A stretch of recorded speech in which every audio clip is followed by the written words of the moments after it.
PlexTrack is the platform that guides the healthy collaboration of red and blue teams to get the daily security work done. Red teams can create reports in half the time and track risk to resolution with the blue team. Blue teams can centralize remediation efforts across all scans, assessments, and audits through simple visualizations of risk, scanner, and ticketing integrations. Enhanced analytics allow you to effectively communicate risk in real time. PlexTrack is perfect for remote collaboration across all teams. Visit securityweekly.com/PlexTrack to claim your free month today. The biggest problem in security that remains unsolved is flat networks inside the cloud and data center that allow threats to move laterally and compromise vulnerable targets. But microsegmentation using traditional firewalls is too complex and time-consuming. There's a better approach: Edgewise Zero Trust Auto Segmentation. Edgewise is impossibly simple microsegmentation. Using the identity of machines and software that are communicating, Edgewise offers the strongest protection that adapts automatically to changes. Protect any application in any cloud without any changes to your network by visiting securityweekly.com/Edgewise. Welcome back, everyone, to Paul's Security Weekly. Are you going cloud native? A lot of reasons why cloud native is very attractive. See how to integrate application security into cloud native with on our next webcast with Signal Sciences. Learn how penetration testing reduces risk in May, also with Core Security, Help Systems Company, who's just on this show. Register for upcoming webcasts or virtual trainings by visiting securityweekly.com/webcasts.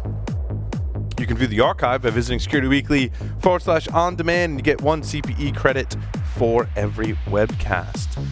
Join Qualys for VMDR Live on April 21st at 2 p.m. Eastern Time. I believe Sumed, who's their lead technical person, who's just awesome. I mean, super nice guy and just awesome at technology in this VM space. Been doing it for a long, long time. Qualys now has vulnerability management, detection, and response. One of the only unified solutions that integrates vulnerability management, threat prioritization, and patching in a single app. Visit securityweekly.com/VMDR 2020. Jeff, I believe it was on air. You were talking about the differences between the three major vulnerability scanning companies. Yep. I think Qualys and Rapid7 were both sponsors of the show today. Tenable, of course, is where we used to work, and they were also a sponsor. They all have their unique niches now. And I want to say, now that we have a little more time and the opportunity, I've looked into and they're not sitting with us. They could be sitting with us for this, for what I'm about to say, and they'd all probably agree. I've done the research, years ago now, but comparing the coverage and like what all of the major platforms actually test for, and I have to say, like, if you're looking at your security program today, the vulnerability scanner coverage is now like not a huge factor in terms of what solution you pick or your strategy, right? Also in my research, I discovered that there's things that vendor A checks for that vendor B doesn't. There's things that vendor B checks for that vendor A doesn't. So if you're looking at just scanners, maybe you want to have more than one, and it also comes down to the configuration. So I think we can all kind of level set. And what happened actually since that time was all of the three firms diversified into different areas, right? Rapid7 does a great job in detection response, and they've got a logging solution, and it's all integrated into a unified agent. Qualys is doing a great job in terms of their cloud presence, which they've always been good with, and applying that remediation aspect. Tenable is doing the cyber exposure. What are they thing. doing great? Yeah, today I do, like, at this very moment in time, kind of struggle with what they're emerging with in terms of innovative technology. And I'd love to hear more what they're up to today, because obviously we all don't work there anymore. Right. Yeah, I know they had the flaw check acquisition, which gives them some insights into containers, which is important. I talked about that on a webinar today, how you actually scan some of your containers for vulnerabilities, both at build and runtime, and when you check it into the registry kind of thing. And so, like, what's Tenable's strategy for pushing forward, right? Tenable arguably still has the best architecture and technology-wise scanning engine, which was my assessment, even though when I worked there, of course, I was biased. But having dug into each of the engines, Tenable's Nessus engine is just amazing at speed and accuracy and doing what it was intended to do, is find vulnerabilities at scale. And I think it still has that advantage, but you have to balance what's important to you. Well, I don't know that I have. I hope I don't have a bias Certainly I'm most familiar with Tenable, but one of the things that I struggled with when I came to Tenable and they hired me as a PCI subject matter expert to try to help them sell their products into the PCI space, which they grossly misunderstood what that meant, but that's another story. But one of the things I struggle with, and I'm agreeing with you, Tenable, and this goes to the core, to Nessus and to Renault, in what he built with the product. It was always about finding everything and finding all the vulnerabilities, no matter how obscure or nuanced it inane. was. The nuance. That's probably the word. That's Renault. That's got Renault's signature all over it.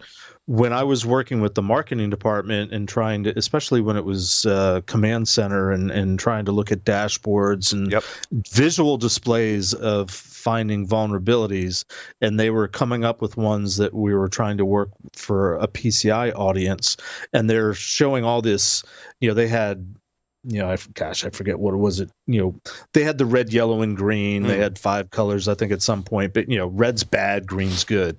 And they, given Tenable's history and their sort of predisposition, everything was red. We're finding thousands of millions of vulnerabilities. And I'm like, guys, that's not going to sell to a PCI customer, because PCI is all about, maintaining and establishing a secure state, maintaining a secure state.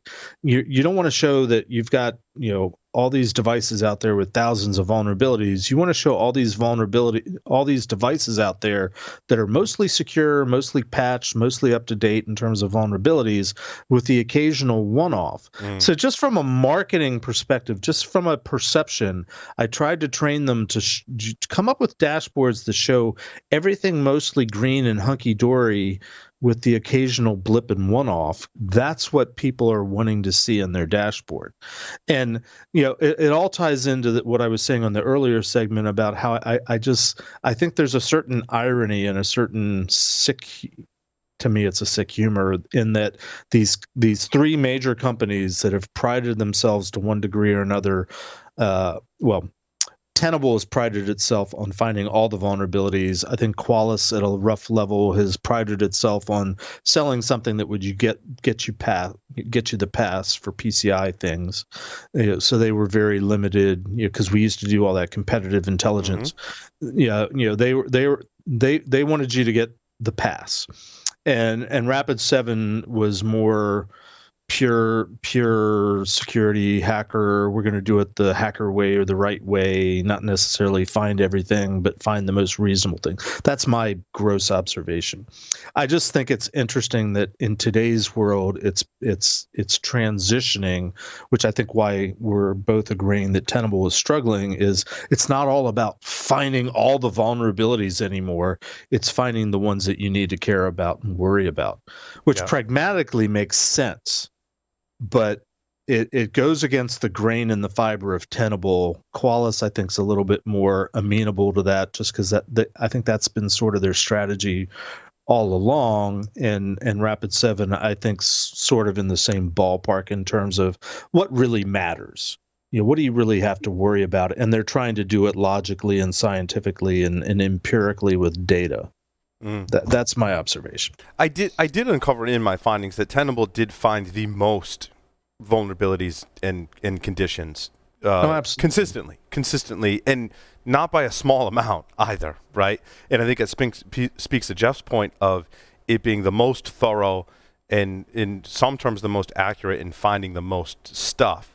But there are organizations that can take advantage of that as well. But then there are so many other aspects to vulnerability management today that I'd like to see them make a pivot into something that further differentiates them in other areas. And like I've said with Qualys, their differentiator today is their ability to patch, which is something we always push for, right? Rapid7 is that coupling of a lot of other security technologies such as orchestration and automation and logging and detection in their agent as well. It depends on what you're after, right? As an organization, I don't think any three of these firms, I would disqualify them based on their merits as a company, right, or their technology. It's all about your requirements. And even way back in the day, when I was advising enterprises, and they were looking at VM solutions, and they got me on the phone. I'd be like, it depends on what you're after. Right, because they all have. It's not just requirements, or to expand on that. It's your risk tolerance. It's it's a lot of factors. What compliance requirements are you having to meet? Because reality is the majority of companies out there don't understand security, don't have mature programs. They only do security, and I'm generalizing to some degree. They mostly do security because compliance tells them that they have to. So they're trying to do the bare minimum at the least amount of cost. And I can give you a specific example. PCI requires a periodic vulnerability scan. They say once a quarter, show us a clean scan. And I got into this at Tenable. What does it mean to do a vulnerability scan? You've got TCP and you've got UDP. In my mind, if you're going to do a vulnerability scan, you should be doing an exhaustive port scan of all 65,500 and whatever it is, 35 ports, 36. I got into huge arguments with people at Tenable on whether that was required or not to meet the PCI requirement.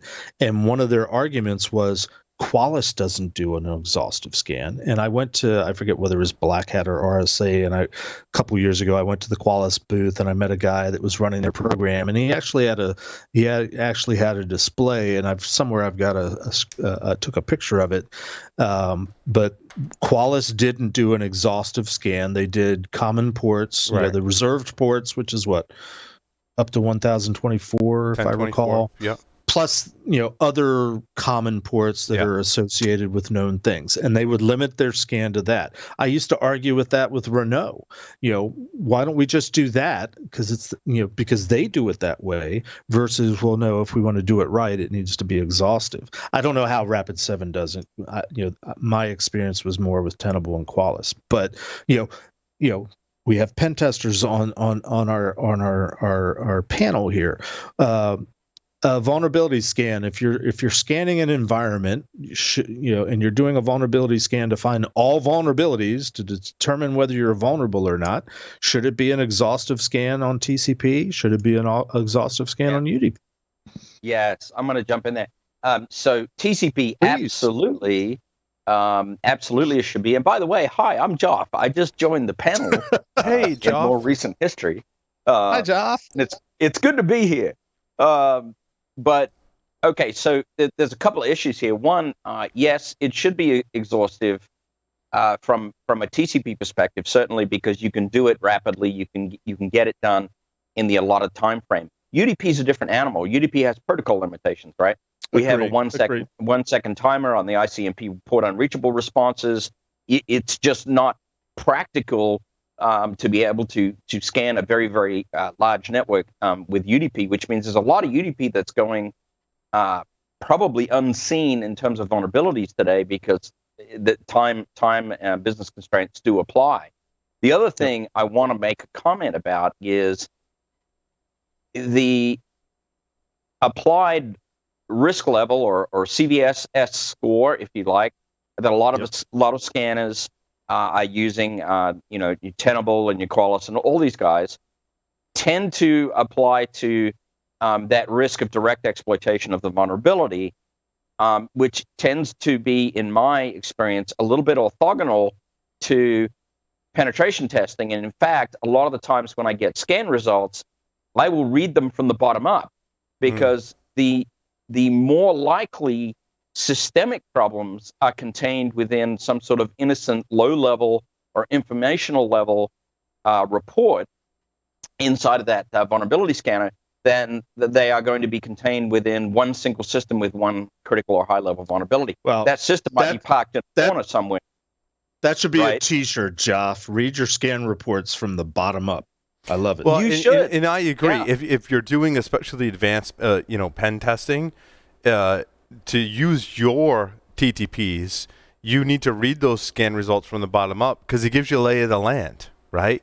It's there. Exactly. I mean, they're findings, but they're not critical vulnerabilities. However, to us that have been doing security for a long time, that maybe have an army of tools, we can apply those to those lower level results. It gives us a lay of the land. It tells us what systems are out there, what protocols they might be running, maybe some other misconfigurations that are leaking data. We can piece all of that together to construct an attack that's going to fly under the radar more so than going after some of your more critical assets that maybe have some medium or high level vulnerabilities. I mean, you're going to be looking for that stuff, right? But if I can consume and get a lay of the land and the low vulnerabilities that I know you probably don't have time for, right? That's going to maybe let me fly under the radar. Well, Tyler was saying off the air, but I've read reports about this recently. I don't know what the source was, but how often pen testers actually use exploits that are related to published vulnerabilities. Tyler has his stories to tell, but the evidence seems to be that very rarely are all these vulnerabilities that are discovered by scanners that are out there with CVSS critical high scores are what the bad guys are actually using. Nine times out of 10. Look, 9 times out of 10, 99 times out of 100, the game is about credentials. To get access, you need credentials, and it doesn't matter whether you're inside of the network, you're outside of the network, wherever you are. To get a single factor authentication entry into the environment, you need to get a credential. Once you get that, you have got your foothold. That's really, that is most of the game. Even once you get the first one or the first couple, you're looking for credentials. If we look at Matt's Alderman's model of apps, users, and data, I think what Joff's saying is you use credentials to take control of a user or a user account, right? And then you also have in your arsenal to go after the applications. And we're not talking about published applications. These are internally written applications. You're exploiting application level vulnerabilities. Both of those are used to gain access to the data at the end of the day. Yep. Well, in theory. And I was going to say, Joff's talking about from the perspective of pen tester. What are the actual bad guys doing? Because the pen testers are skilled. The bad guys, and I can piss them off because they're the bad guys. They're not universally as skilled, I think, as the pen testers that we know of in the community that that are present here right now. Well, I think some are. Much more. Some are, but I think largely they're more opportunistic. They're looking for just a way in to make a buck, to do whatever they're going to do. Not including the nation state and the people, that kind of thing, but for the attackers, the bad guys, the exploits, the things that are happening today, the campaigns that are happening, to use Wade's terminology from the first segment, what's happening in the wild, it's lower skilled people that are looking for ways to exploit things because it's just obvious and it's out there and it's a quick way to make a buck. More frequently these days it's through ransomware and locking things up and denying access. Right? I would say one of the key kind of differences there is that there's initial access, and even bad guys and ransomware has to find their initial access. This is typically done through phishing, water holes, credential stuffing, poor passwords, breach data.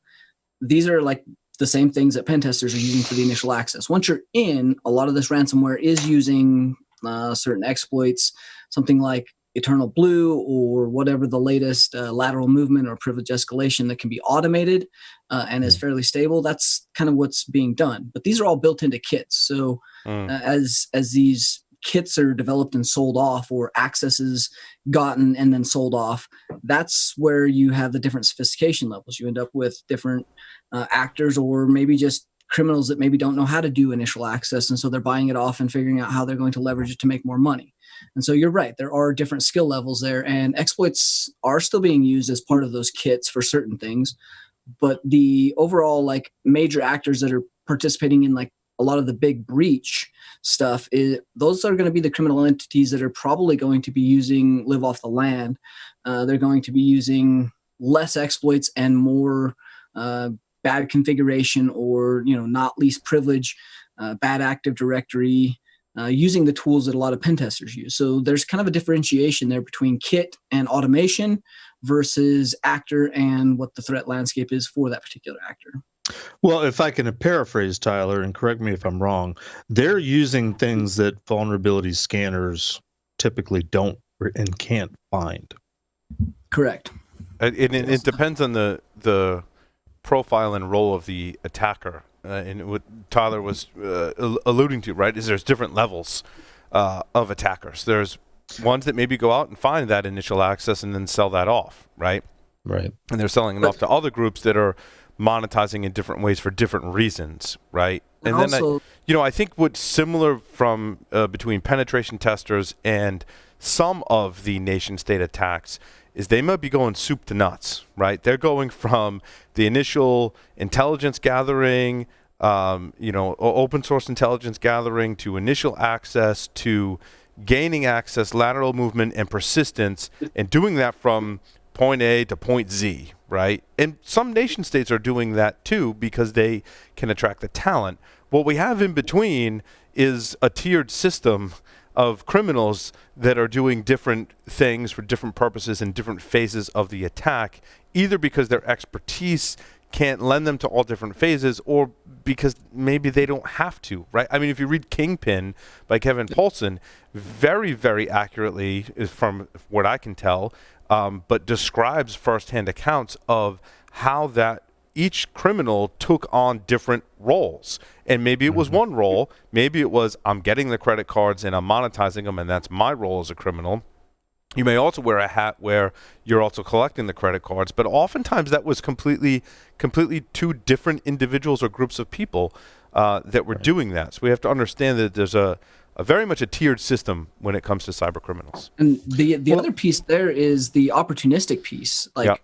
Even though, there may not be a group that's not having the fish, if there's something there that is vulnerable, hackers are opportunistic, and they're going to leverage that. And so the fact is, you cannot not scan or not fix those vulnerabilities or not use the products that are discovering these. You can't leave RDP open with weak passwords because, I mean, we call it a script kiddie, right? Someone's going to find that. And either, right, they're going to sell that off somewhere or maybe gain an initial foothold. And if there's a trove of credit card data there, they're going to take advantage of it. I mean, that's Jeff to PCI. You said one the reason exact why. Thing. Go ahead. Yeah, you said the exact thing that I've been wondering about, because like 25 years ago, we were talking about the elites and the Uber hackers, and then the lower level people. We used to call them very commonly script kiddies. And I was thinking in the last couple of weeks, I have not heard that term very often in the last couple of years that I've been sort of back in the security hacker industry. And yet you just said it. But I think it's true of the bad guys. I think what I'm saying, and I think what a lot of us are saying, is there's a certain aspect to the criminal side of things that are script kiddies. They're using automation, they're using the exploits and the attacks, and they don't really care who they hit. They're looking for somebody where it works. Right. And I think we don't. But I think we don't use the term because there's multiple levels now of script kiddies, and it doesn't necessarily command that moniker any longer, right? That there's different groups that are doing certain very selective activities at different levels of sophistication for different goals in a different role within criminal organizations or within the realm of basically all cybercrime. Right. Interesting. Okay. Yeah, I think that's right, Paul. I think there's a significant stratification there, and more to the point, if you look at pen testers in our market, we have to have a pretty deep knowledge of systems and operating systems and all the things that go into getting us the breadth of exploitation that we're looking for. But if you look at the criminal market in terms of having that stratification, and they have got off-the-shelf kits that they can plug into different components in the market, they don't have to have that level of sophistication. And even inside of that kit, they just have to play their role. You know what? It's a great transition into the Zoom 0 day, right? Because even within that kit, there's multiple tiers of groups of criminals that have contributed to that kit. One of those tiers, some of the more elite people who can find zero-day vulnerabilities. That is a component to maybe sometimes what we do as pen testers, maybe sometimes what we do as security researchers, but certainly in the criminal underground, you could make a living. I guarantee you could make a living. If you're good at finding 0 days in common software, you could sell those. You don't have to monetize it yourself. You find one, maybe you write an exploit for it, and you could sell that. Maybe multiple times, right? And then move on to the next one. You don't have to worry about, well, how do I find the right company and do the, intelligence gathering and go soup to nuts? Well, I'm really good at finding vulnerabilities, so I'm going to do that. Now, when we look at Zoom, and I don't want to pick on Zoom, this is not their fault. I feel really bad for what's happening to Zoom right now. They are the victim of circumstance because there's a lot of software companies out there today across the globe.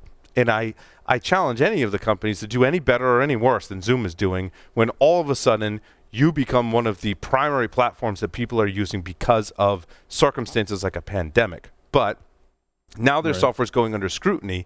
One of the scrutinies is from a group that can find 0 days, right? A classification of people who can find 0-day vulnerabilities. It sounds to me in this case, it was people who don't have morals or ethics or values that have found the 0-day vulnerability, rather than doing the responsible thing for the better of humanity, to be quite honest with you, and responsibly disclosing that to Zoom. Now this is floating around on the dark web and the black market for sale because it has so much value. And my guess is that nefarious people have found it, right? That there's that class of people that can find it that have, because they spent days or weeks reverse engineering Zoom to find vulnerabilities. My argument is you could do that with any piece of software. Now, if we go over to Windows, there's been still today, there's ones we don't know about that are inside of Windows, and Windows is on more systems than Zoom is today, right? And that's a problem we have to face. I think the problem we have with Zoom is much less than what we have in the case of a common operating system like Microsoft Windows. So let's put that in perspective. But when I read in the press that in so many different places that there is a Zoom 0 day, I tend to believe that it is in fact true, that there maybe are multiple ones that are out there, especially given the circumstances with Zoom. I want to get your guys' opinion on this. So here's my Zoom commentary, and I'll let and this is more high level, but Zoom, as you said, it's in the news right now, and they're getting beat up on all fronts of the media. And, they're making it to the mainstream media where they don't even know what they're talking about. But, and I think we talked about this last week or a couple of weeks ago, where it's, generally speaking, it's a slow news cycle all across the board. It's true. But I read an article, or I saw a headline somewhere, and I didn't save it, so I don't have it to put in the wiki. But I started reading this article, and it was talking about, poor Zoom. They're getting beat up. They're finding all these bugs. But Zoom, in their defense, and I'm paraphrasing, I don't remember the exact wording, but they basically, Zoom was created and was designed to promote communication, free level, free communication and sharing, information sharing, amongst groups. And I had to chuckle, and I'm like, yeah, just like the internet. Yeah, it's a great big analogy. Surprise. Yeah, it's a great analogy. It really is. That's my Zoom commentary for the night. Yeah. And I think given the circumstances, Zoom is still doing really, really well. We've covered information security and exploits and hacking. This shows 15 years, right? They're doing really well. Their response and their software. Tyler, Jeff. Do you disagree? I think they're faring really well. I think they're doing great. Operationally, I cannot believe they're able to sustain what effectively is a worldwide denial of service right now. Which it's astounding, and hats off to them for being able to pull it off. The bad publicity comes from more of user misuse in terms of the user volume than it does in terms of any direct vulnerability. But as you just alluded to, Paul, that is going to shine a spotlight on them, and having that spotlight shone upon them is going to attract a whole lot of interesting characters to start looking at their software more closely. And so you may well be right that there's likely stuff there. Any very popular large software base that's had a spotlight on it for a long time has got vulnerabilities. I mean, Windows was that classic example. I was going to say, like Windows. But if you're going to pick on anyone, let's pick on Adobe, right? I mean, how many people have that software installed, whether it's Flash or whether it's Adobe Reader? I mean, how many 0 days in vulnerabilities have we talked about in just those two Adobe products? Yet Zoom is coming under much more scrutiny and negative press than Adobe ever did for the past 20 years of vulnerabilities in Adobe products that are probably installed, quite frankly, on more systems than Zoom is today. But yeah, it's kind of a perfect. Hold on. Tyler hasn't talked about Tyler. Well, I'm asking Tyler a question, if I may. Okay, please do. Tyler and Joff, when was the last time in any of your pen testing exercises did you write an O day so you could exploit your target? An O day is kind of a hard term to use, right? Like abusing things that may not be generally public or maybe less well known. Like a DLL hijack is great. Like we keep certain things to ourselves that we leverage. It's a common technique. Shame on you. A name of a DLL with inside of Windows that works for privilege escalation. Like those are things that are, not typically disclosed because there's a million of them. Any piece of software you look at, if you look at it long enough, either that piece of software or the way that piece of software interacts with the API, the web, the OS, we can always find a way to abuse that. And that's almost any given piece of software. One of the big issues that you're running into is the fact that Zoom right now is what most people are having to use. This is general public, and you have the media, which is hyping everything up due to COVID and everybody having to work from home. So you have mass media in conjunction with a technical piece of software in conjunction with everybody's actually using it. So it's a huge target and footprint with inside of, the internet. That's going to lead to what we have now where, you're going to end up with things that are not well. But any of these pieces of software, if anybody's looking, is going to find the same type of vulnerabilities. Just like we did with Windows in the early 2000s, right? I mean, Microsoft went through, Microsoft arguably is the largest software company in the world, and they've been through this as well, right? It's not, if you make software, people are going to find vulnerabilities in it and write exploits for it. That's just the nature of it. Now the focus is just turned to Zoom. So I'll respond to Jeff's question, and my response is, it's circumstantial and it depends on the customer. And there is a very small percentage of customers that will allow me the freedom to look deeply at something that is not driven by some deadline, that is, they're trying to get a report out at a certain time to meet some sort of board level or C-level questions and pressure that's coming at them. I have had the experience of and the privilege, frankly, of having customers that have said to me, Joff, I want you to look at this thing. I'm not sure, but I've got a bad feeling about it, and I want you to really dig in. And I think I can count maybe twice in the last 5 years that I've had that opportunity, and at least one of two, I indeed was able to write some code that was able to decrypt.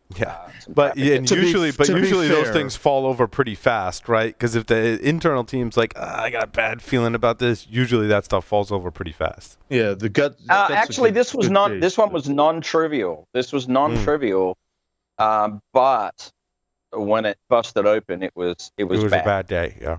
But to be fair to Joff, though, I think there's a difference between, and we don't distinguish this very often.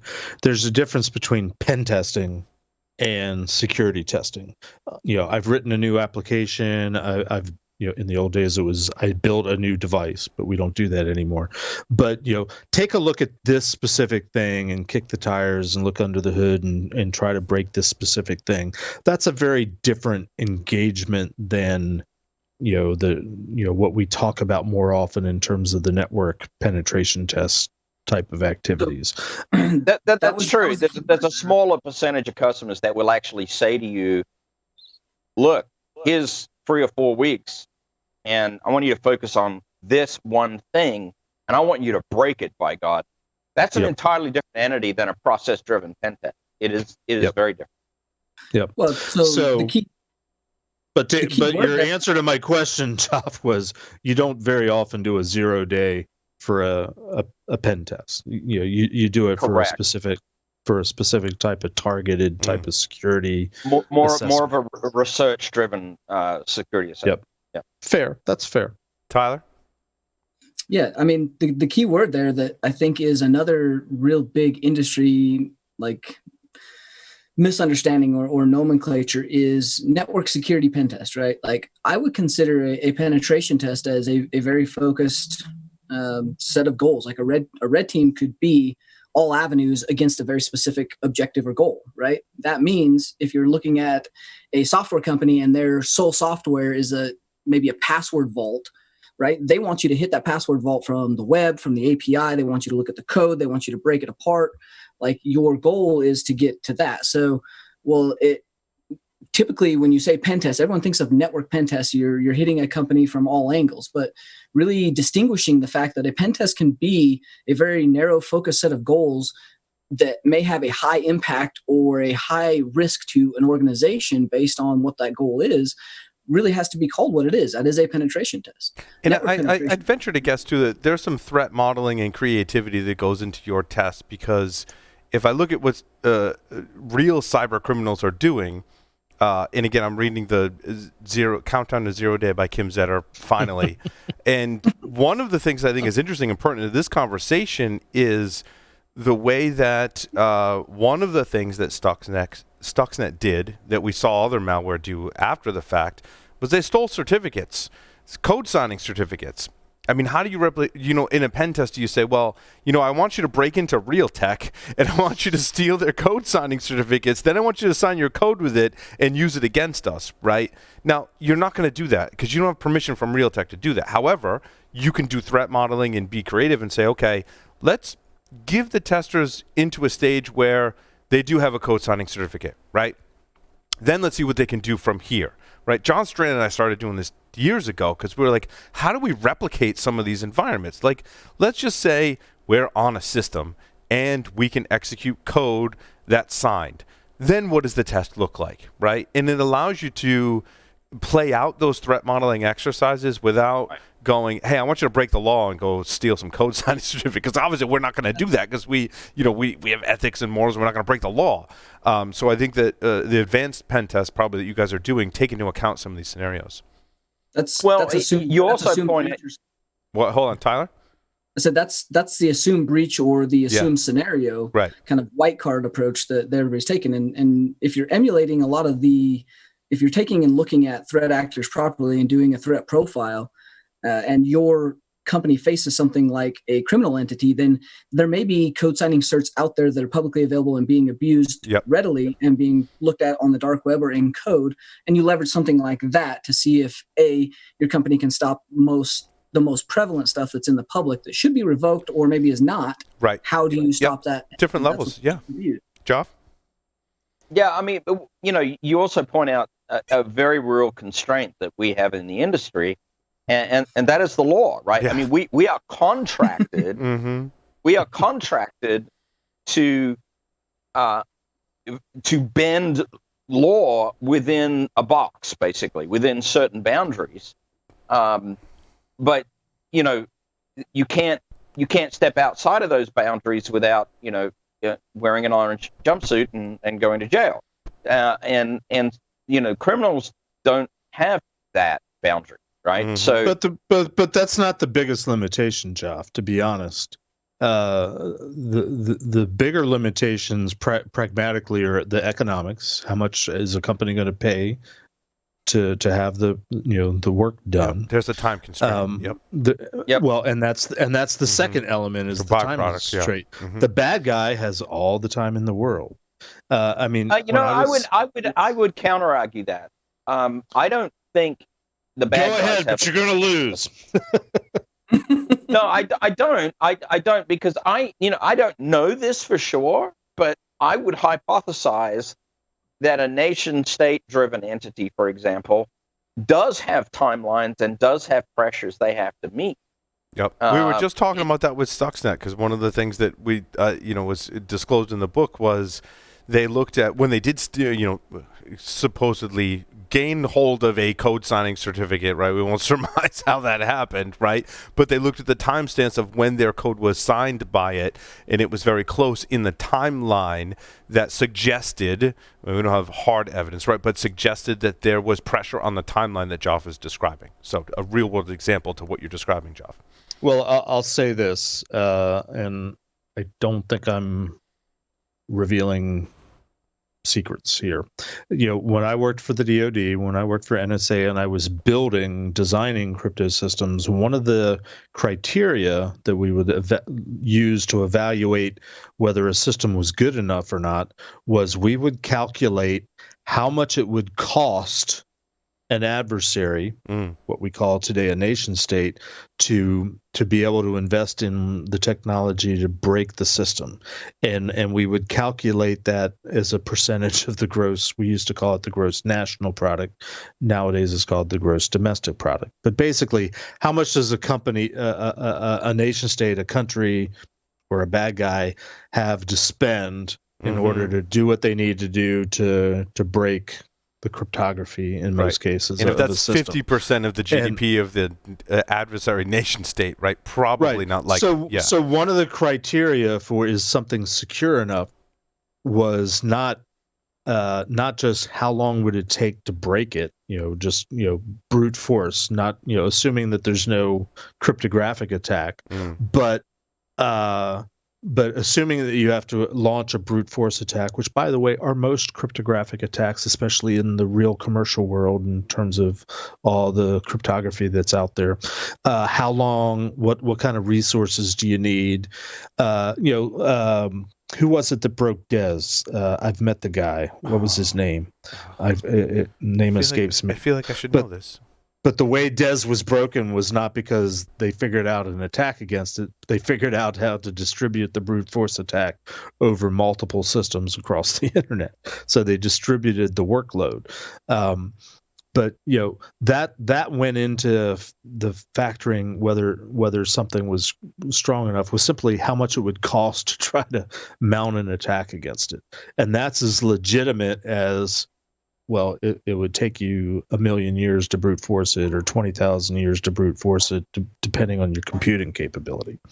So that actually is interesting, because it makes me a little frightened in that the advanced encryption standard was approved by NIST in 2001, making that 19 years old in terms of its approval, but it's even older than that, over 20 years old in terms of the fact that it's being used. So from a crypto perspective, AES has had a tremendously long life, which for a symmetric cipher is a little scary. And I'm pretty sure I know there is competing proposals to replace it at this point. But 20 years, man, that a lot has changed in 20 years. Right. It's bugging the crap out of me. I can't think of the guy's name. So, Zoom 0 Day, thoughts on this? Is it out there? What do we do about it? Is there any more? I can tell you for sure that there is a lot of interest, and the interest does filter into various customer interests as well. I would also caution that as a Zoom customer, or if you are not a Zoom customer and you're relying on the fact that, hey, Zoom is being targeted, it's Zoom 0 Day, it's not an issue for us as an executive or as a technical person providing advice, assume that all of the web apps, all of the sharing technology, all of the remote and work from home technologies are being targeted and are being sold with 0 days included, not just Zoom.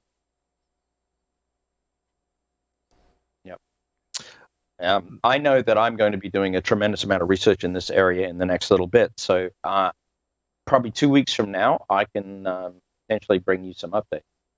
Well, my current thinking is, much like, to summarize what we've been saying, yeah, there's probably 0 days that have been discovered and 0 days that have yet to be discovered, given the Zoom software. But the majority of the attacks, what do they call it? The Zoom bombing, whatever it's called. That's from the fact that Zoom in its the way it used to be a couple weeks ago would display the meeting credential in the screen, and they didn't think a lot about how to build some basic security into it, but they're addressing that, and they have addressed that. But a lot of the exploitation so far has been people using Zoom in not a locked down manner, and that'll continue to happen, and that'll be misreported and misrepresented and exploited in the media as, oh, Zoom is bad, while there always is going to exist legitimate 0-day type of very calculated security research type attacks.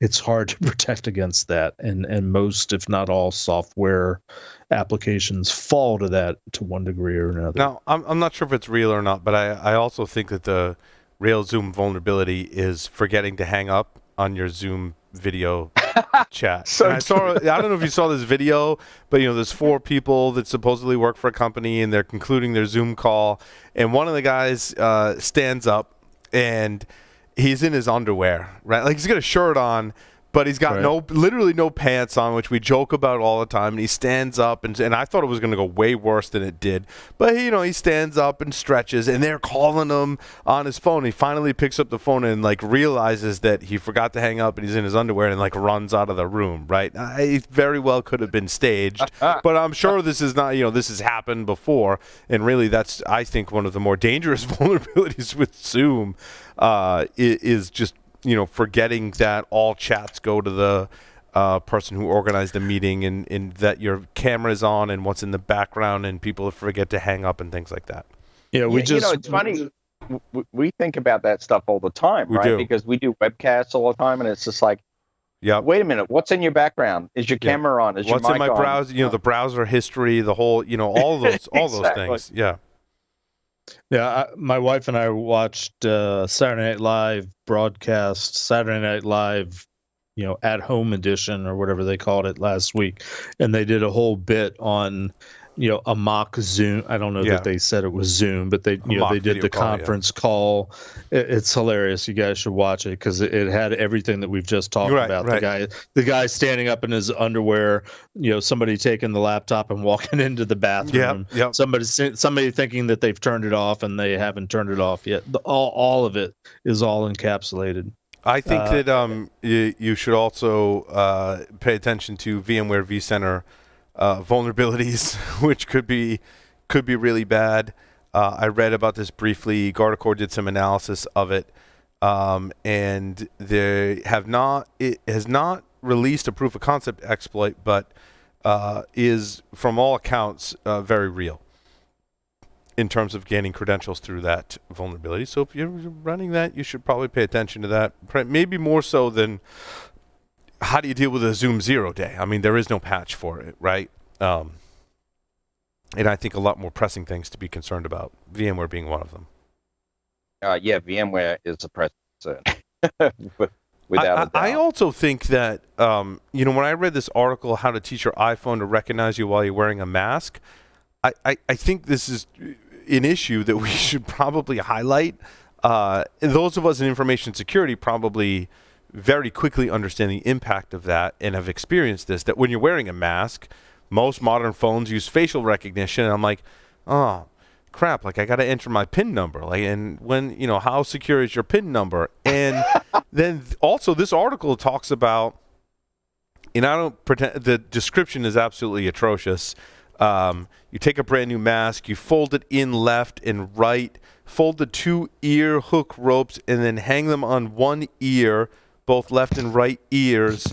Once you finish placing the mask over one side of your face, you need to pull up Face ID on your phone, and you can choose Reset Face ID or set up an alternate appearance, and somehow basically hack your phone's facial recognition to recognizing you when you have a mask on. This is a terrible idea. I mean, obviously, I mean, it's just so obvious to us, right? We all even just hear what it describes so far and go, doesn't that mean like anyone could probably unlock your phone with a mask on if you try and trick your iPhone into doing this? Like, hello, Right. hello. I mean, that if you lose your phone, people are going to be trying this. And in the days when everyone's working from home, doing a lot more on their phone, losing your phone now and having this is just, I mean, it's just a terrible, terrible idea. I mean, the algorithms have always been there, though, doing this, and you should be worried, because how often are you able to unlock your phone and have like active eye detection, and you're wearing sunglasses, or you're wearing regular glasses, or you have a hat? I agree, Tyler. On my Pixel 4, I'm like, if I have glasses on or don't have glasses, or it's really dark and I'm trying to unlock my phone, right, or I've got a cigar in my mouth, or it unlocks, or I'm just trying to clean the screen and it's on a weird angle and it still unlocks, and then I'm opening up all these apps while I'm cleaning my phone. I'm like, I don't trust the facial. One of the big things that iPhone and I'm definitely not like an Apple proponent by any means, but one of the things that they do have going for them, and many of the other new Android phones have now, are the 3D capable phones, or multiple dimensional and or infrared. Yep. So a lot of the phones that you're talking about, or a lot of the phones that suffer from some of these vulnerabilities, we've done some very specific research around this and broken many libraries around this, are 2D phones.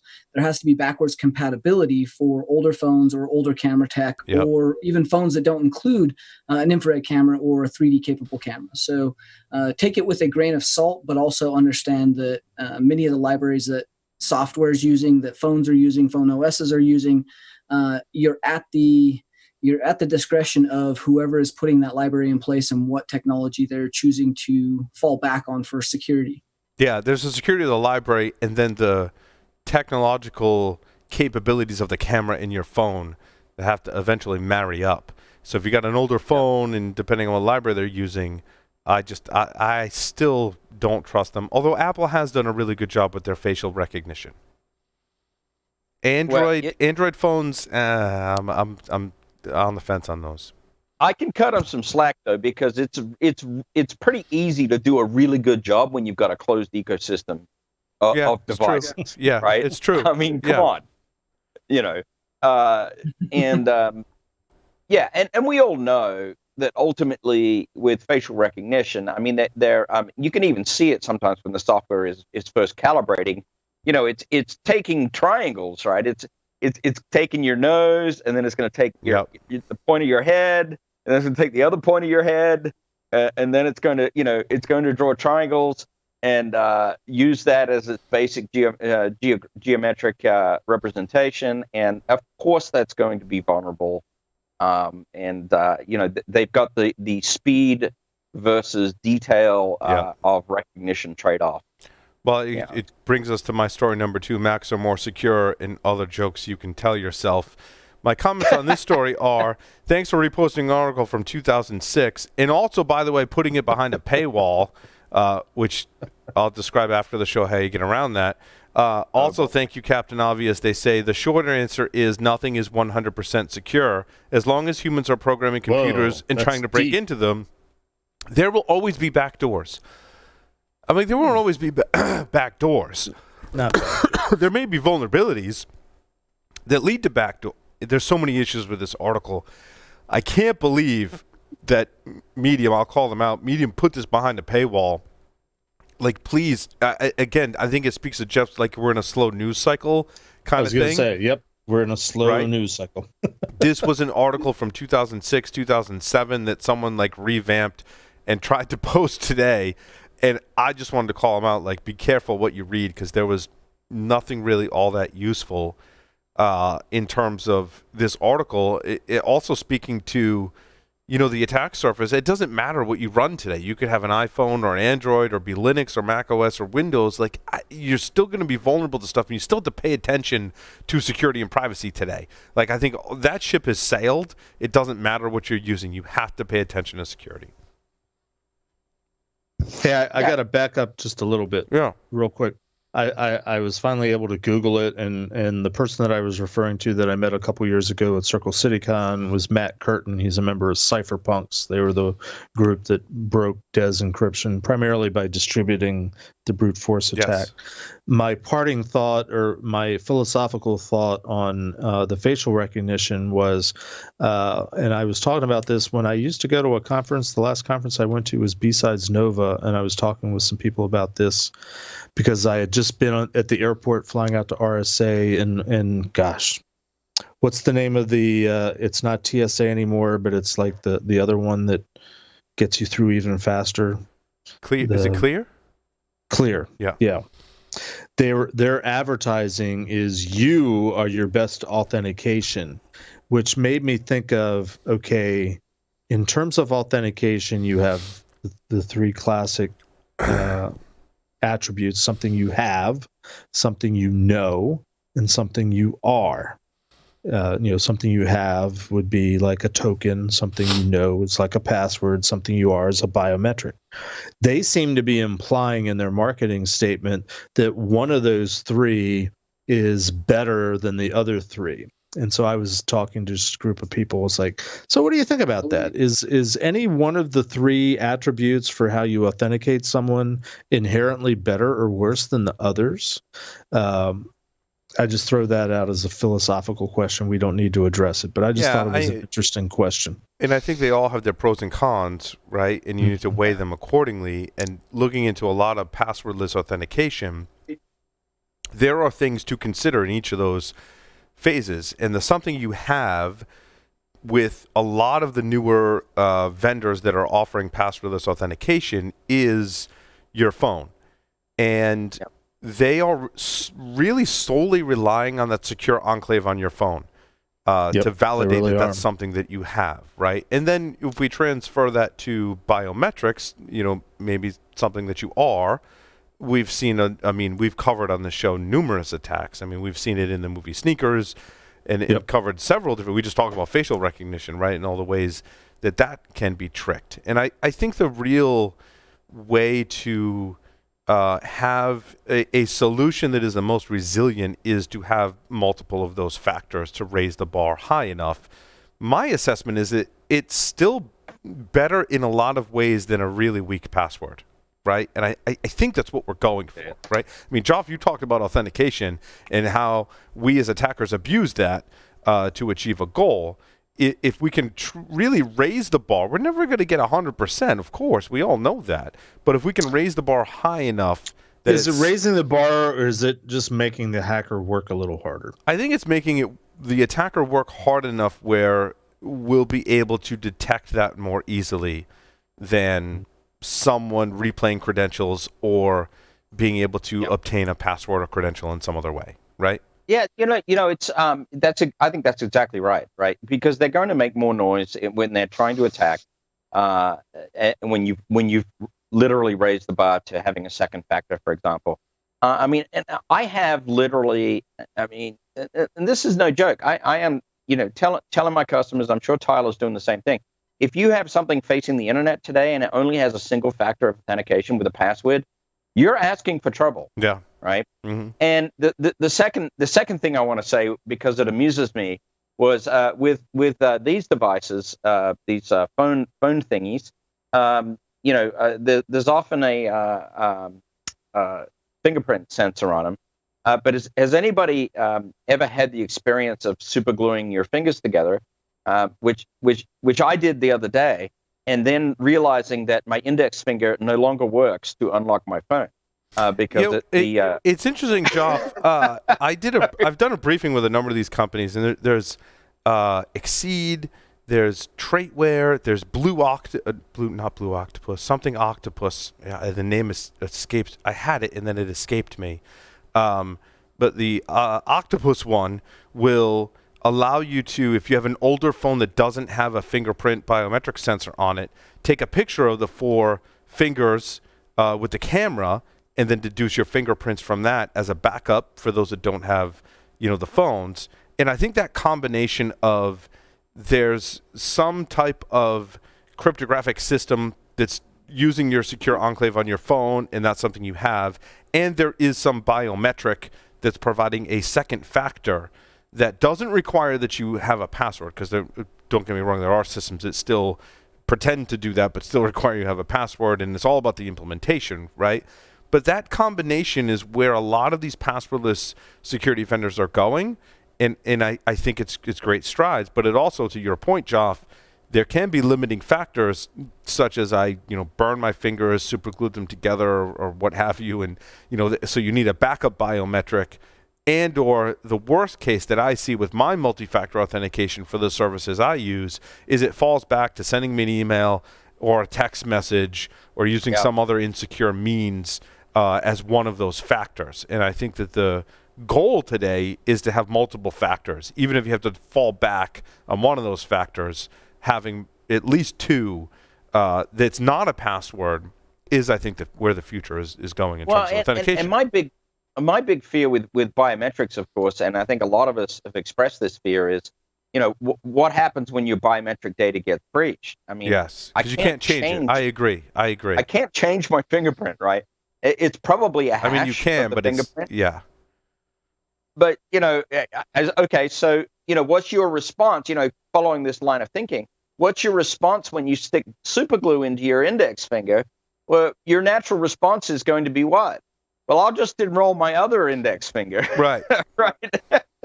And then you've just leaked the next hash, which could be breached at some point, right? Right. So man, this industry makes us so paranoid. It does. Well, and I don't know what movie I watched in the last week or so, because I stay up late at night because I have nothing else to do and watch stupid movies on Netflix. But they cut somebody's finger off after they killed them so that they would have the finger to do the biometric authentication. I think to unlock their phone to do something. There's the older example is the movie Firewall with Harrison Ford. Nobody ever claims that as a great hacker movie, but it was literally early days of two-factor authentication. Put a gun to your head, give me the code so that we can log in and do the bad things. There's always a way around it. Is the bottom line. There was a security researcher that back in the day had popularized I'm going to secure my laptop like right up to the point where there's a battery connected to my nipples, like nipple clamp security or something like that, right? Like to the point where I'm being tortured with clamps at my nipples. That's a drink right there. I'm going to secure it, kind of thing. I think it's very pertinent to our conversation right now. Well, it's very important to secure your nipples. Yes. Yeah. I mean, biometrics has been a bad idea from the beginning, right? Like you can change your password, you can change your two-factor token. At the end of the day, once your digital representation of biometrics, whether that's your retina scan, your fingerprint, whatever it may be, your butthole scan, as we talked about last week, like once that's leaked, that digital representation is now permanent. That's gone. So that should no longer or ever be used as a piece of identifying information. And the fact that our phones see us in all states, frames of mind, like facial recognition from your phone, wherever that data is feeding, like they see you in the shower, they see you when you wake up, they see you with bad hair, good hair, on a rainy day, a foggy day in the middle of the night, no light. Like this is really, really horrible from a privacy standpoint. From, anybody, if that data leaked, could figure out, hey, this is you, and this most closely resembles you at like 4 a.m. with this state of mind, and you posted these tweets. Like it seems like you could get profiled very easily from something like that. You need to change your butthole every 90 days. PCI requires. Right. Well, I could tell you right now, you can hear it right now on Security Weekly that I think I might go into the business. I can't even say this with a straight face of developing a butthole print revocation list because when you need to revoke your butthole. I want to transition to another story that it was a podcast, but I've been seeing articles along these lines where a lot of media outlets are recommending, since everyone's working from home and that's a trend, and we're seeing lots of news articles about it. There's a lot of folks in organizations recommending how to improve your internet and/or Wi-Fi speeds, and they're often mixing the terms together. And I think it's an opportunity for us that, one, have been working from home, and two, have been working with technology for a really long time, and three, are security professionals and are mindful of that. Recommendations for home security. And I'll give you an example. Since I'm not traveling and I've got some free time like many of us, and we're all at home, I'm like, I'm going to update my Wi-Fi network. By the way, it's going pretty well. Realizing certain things when you do certain things, how your IoT devices react, whether good, bad, or indifferent, right? But I think that recommending good home network architecture and security is a valid topic today, and so many outlets are getting it wrong, right? I think that the number one thing that I've seen is that separation between your internet, and it sounds basic to all of us that are on the show and listening, right? Your internet connection and your Wi-Fi are two separate things, are something you need to advise your friends and family about, that those are two very separate things. And I also think for the newer generation, they think of Wi-Fi as this all-encompassing term that's what gets us connected to the internet, like really discounting the good old-fashioned ether. I hate to say good old-fashioned, right? But like good old-fashioned Ethernet cable and the number of problems that solves, even if it's a bad Ethernet cable or a Cat5 instead of a 5E or a 6, how much better connection experience you're going to have versus some really poor Wi-Fi.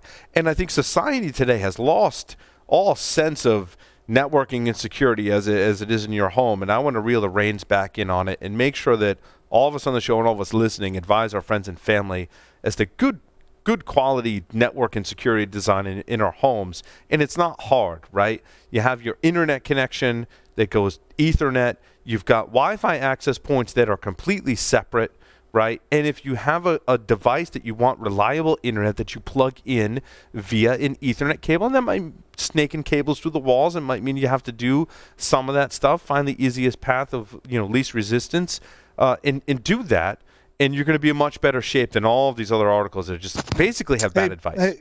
Hey, Paul, as a practical matter, yeah, I'm not sure that my laptop has an Ethernet port. I know, right?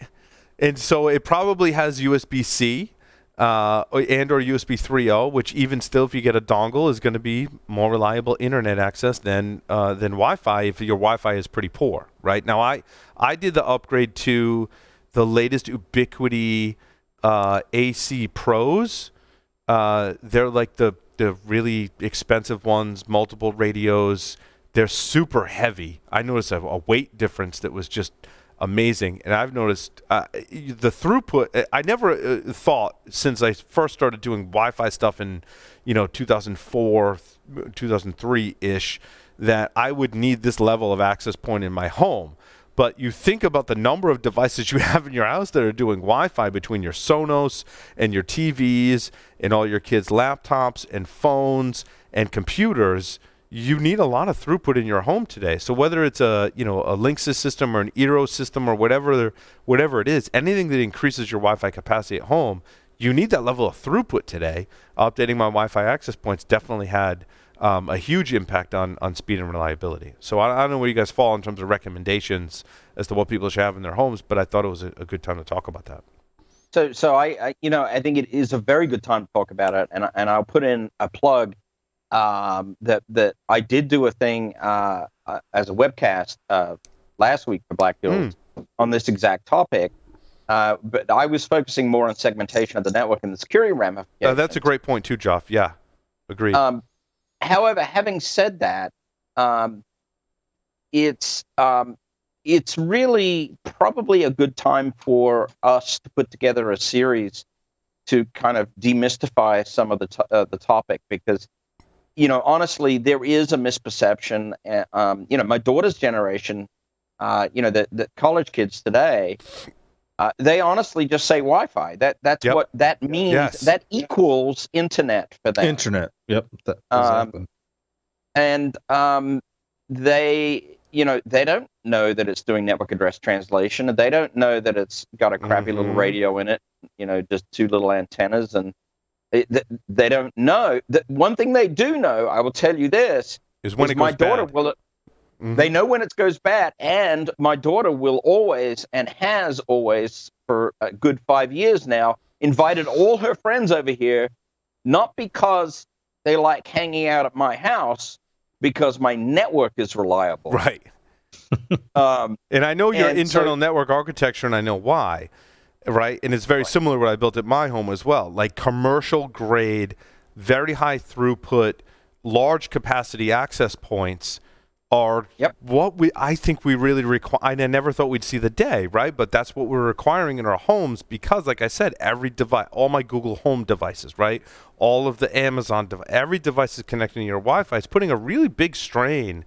There's only so many channels and so much wireless bandwidth, not to mention all your neighbors are creating interference now, right? Like back in the day, that may not have been the case, but now we go modern access points, larger dB antennas that are built into them, larger wattage on the radios. It's all creating all these devices are creating all this interference.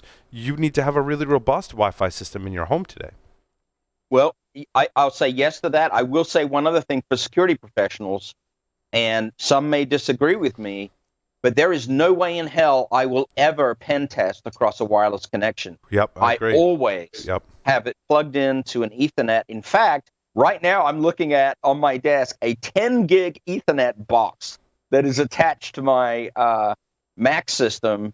And because I have dual 10 gigs to my ESX server, so when I need to move data really fast between my systems on the local network, I can do that at 10 gigabit a second, not just 1 gig.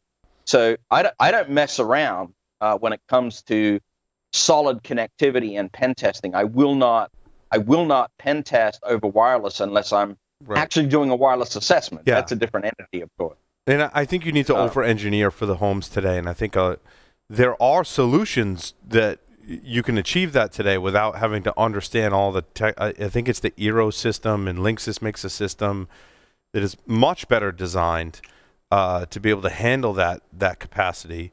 Tyler, I know you said you had some Ubiquiti AC Pros. I really do like those access points. I like the management interface as well. It was interesting. My wife was on the treadmill. Treadmill runs Android and connects to Wi-Fi, and it will only connect to an open Wi-Fi network. And she was having some issue with it, where the platform wouldn't raise up and down. I'm like, I want to do a firmware update.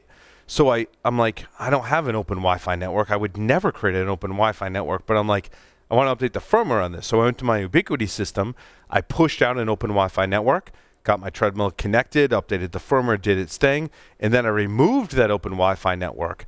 Yep. My Google Home devices freaked out, and I swear that they're programmed, and this is my hypothesis, they're programmed to favor an open Wi-Fi network to get better speed versus an encrypted one, and like all of them had to be unplugged and plugged back in before they would like reset to their to my encrypted Wi-Fi, WPA2 Wi-Fi network. So it's like really interesting things that happen in the home, but I think this is a good time to update. I've also noticed that some of the commercial or enterprise kind of grade wireless gear is geared more towards a lot of the enterprise level traffic, some of the SIP stuff, a lot of the VPN balancing stuff. And I've noticed that from a performance standpoint, I'm not sure how they're doing different algorithms or routing or QoS, but I noticed a lot of the home stuff when it's designed for a home typically seems to handle some of the multimedia stuff for like kids' tablets or IoT devices for whatever reason, seems to deal with that kind of traffic better than some of my other stuff. So I've been looking at that a little bit. Yeah, also the thing I noticed on my Ubiquiti network is I turned off like multicast traffic. There's a setting. Have you noticed that setting, Tyler, already not in your head? There's a setting for that. And I'm like, okay, I don't need to allow multicast traffic and then that stuff. And then you turn that off, and then you go try and configure IoT devices meant for the home. And I'm like, it's not working, and you got to go back that change out, and then magically everything works. And I'm like, oh, that's a tricky. You look at Blink, or you look at like Ring, or any of the like IoT devices, especially the ones that do like some of the self-configuring and self-join, and the auto discover app. If you're on the same Wi-Fi and it does some kind of auto discover, like all of that stuff is doing a lot of multicast stuff. Yeah, you turn on client isolation like we have on enterprise Wi-Fi gear, and that breaks everything in the home. It does. Yeah, it will. It will break every one of these home devices is 100% dependent on combination of broadcast and multicast reachability. Agreed. So anytime you turn off any of the peer reachability stuff, you're going to break all of that crap.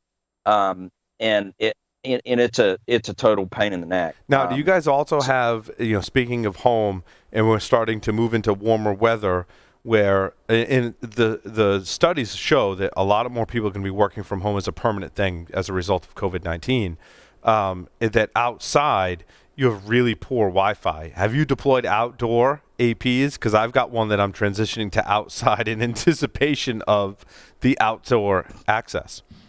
Oh, that's kind of funny. I haven't.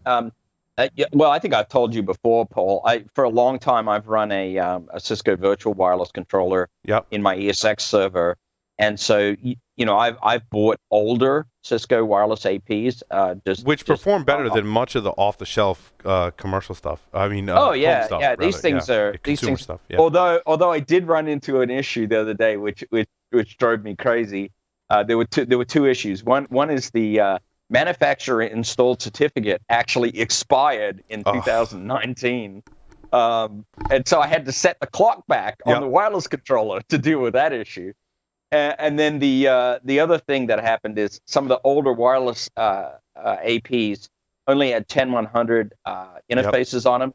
And if you plug them into gigabit switches, they cannot auto-negotiate correctly. Yep, so you have to go in your switch and set it manually. Yeah, you have to go in your switch and fix that.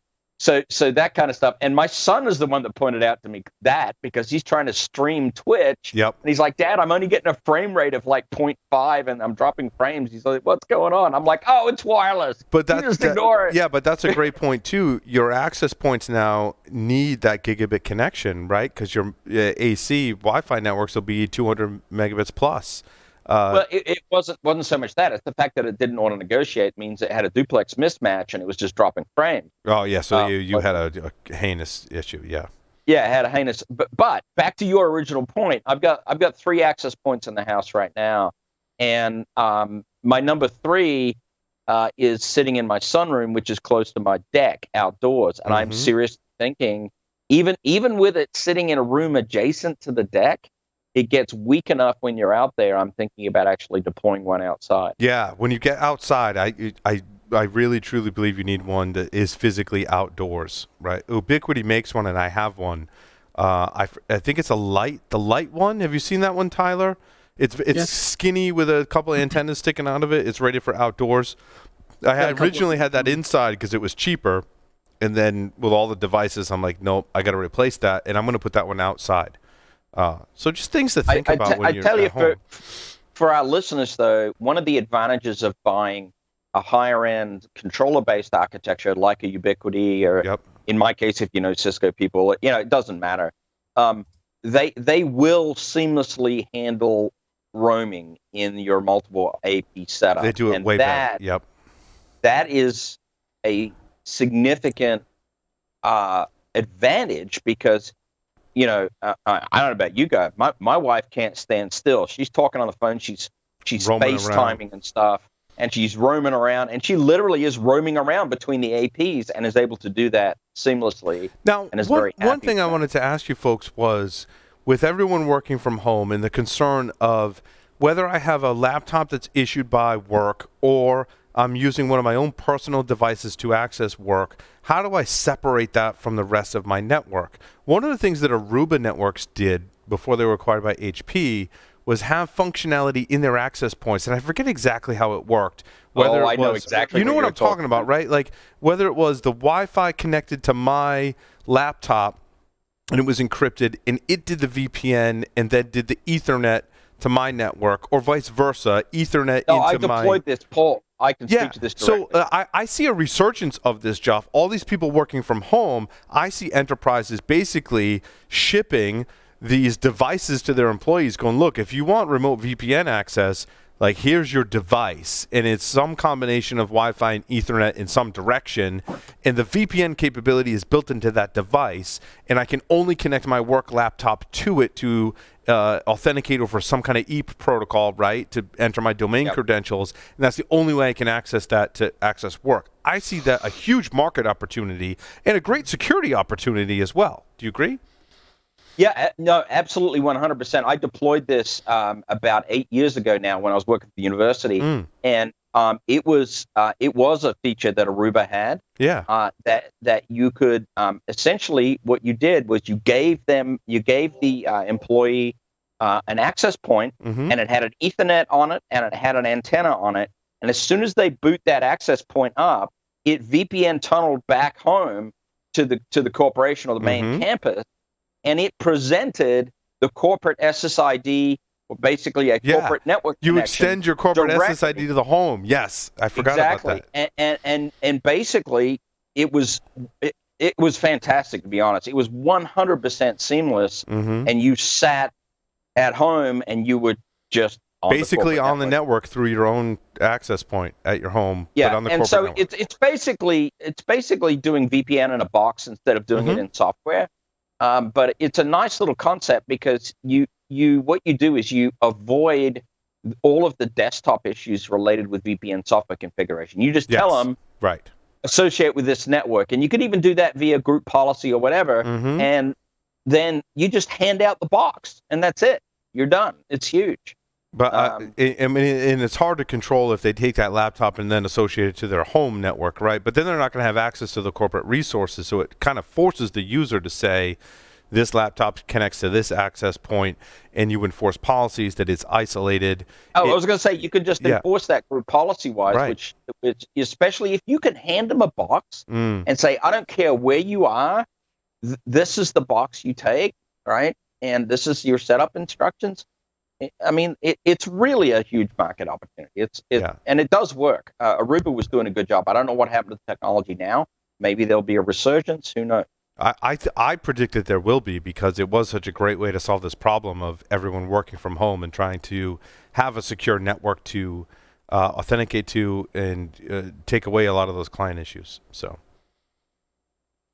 cool. Any other stories? Nah, I'm pretty much out. We lost Lee. Lee had some stories in there. It's a slow news week, month, year. I tell you one thing. I'm really sick of being at home. I hear. I mean, you're not alone, Joff. You're not. I can't wait to come to the studio again. Right? Look, and this is coming from a guy that works at home. But you know, when you work at home, you have strategies to alleviate that pressure. Like you go out deliberately. But when you're forced to literally stay at home and work at home, it's like everybody is basically now been able to sympathize with my daily life, except now I can't leave either. So it's tough. Yeah, you work at home, but you also travel a lot, and the travel a lot's been cut out.